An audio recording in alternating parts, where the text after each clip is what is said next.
Everyone thinks they know Donald Trump.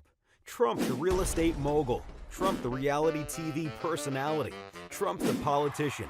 But do you know how it all started? How Trump actually became Trump? Here's the real story behind how Donald Trump got his wealth, his successes, and his failures. The story started well over a century ago with Donald's grandfather, Frederick Trump. You see, real estate runs deep in the blood of the Trump family, and Frederick was actually the first Trump to own a hotel. During the famous Klondike Gold Rush in Canada, Frederick owned an inn and restaurant that served gold miners.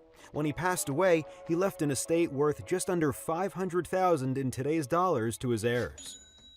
His eldest son, Fred Trump, carried on the Trump legacy by going into business with his mother, using his inheritance for seed money. Fred became a very successful builder in New York City's outer boroughs. He built single-family houses in Queens in the 1920s. He helped pioneer the supermarket with the Trump Market during the Great Depression. He even built barracks for the Navy during World War II. But Fred's real cash cow came in 1949, when he got a government loan to build Shore Haven Apartments in Brooklyn. The Federal Housing Administration paid him $10.3 million, but he was able to build the apartments for significantly less. The government kept overpaying for houses in Brooklyn and Queens, and Fred kept building them. Fred Trump was allegedly worth between $250 and $300 million by the time of his death in 1999. According to Donald, his father was one of the biggest landlords in New York's outer boroughs. Born in Queens, Donald Trump would join his father's company early on in his career. Donald had a different vision for the Trump name. He envisioned the Trump brand as being synonymous with luxury worldwide. Using his dad's business connections and creditworthiness, Donald went into real estate in Manhattan in the mid-1970s. He borrowed a small sum of $1 million to get started. One of Trump's first moves was also one of his biggest wins. In 1976, Donald Trump and Hyatt partnered to buy the rundown Commodore Hotel near Grand Central Station. At the time, the whole neighborhood was in disarray, with many nearby buildings on the verge of foreclosure. Trump negotiated contracts with banks and the city in an effort to fund the hotel and rejuvenate the area. The end result was the Grand Hyatt, a 25-story hotel which Trump sold his share of for $142 million in 1996. Another big win for Trump was with 40 Wall Street, which was once the tallest building in the world. He bought it for $1 million after years of vacancy. Today, it's prime real estate in the financial district, worth more than $500 million. The Apprentice was also a financial home run. As the show's host and executive producer, Trump raked in $1 million per show for a whopping total of 185 episodes.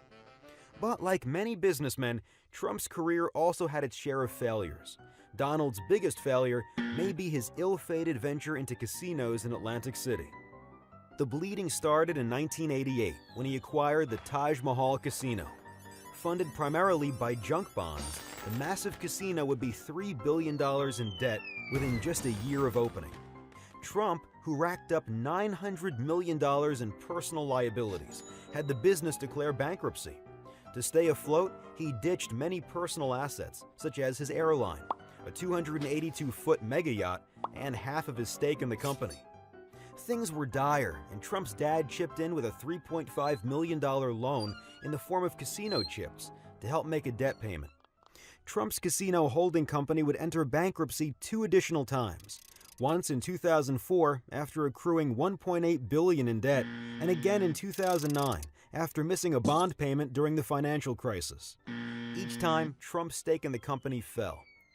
While 3 of Trump's 4 bankruptcies involved Atlantic City casinos, he has also struggled in other ventures outside of real estate.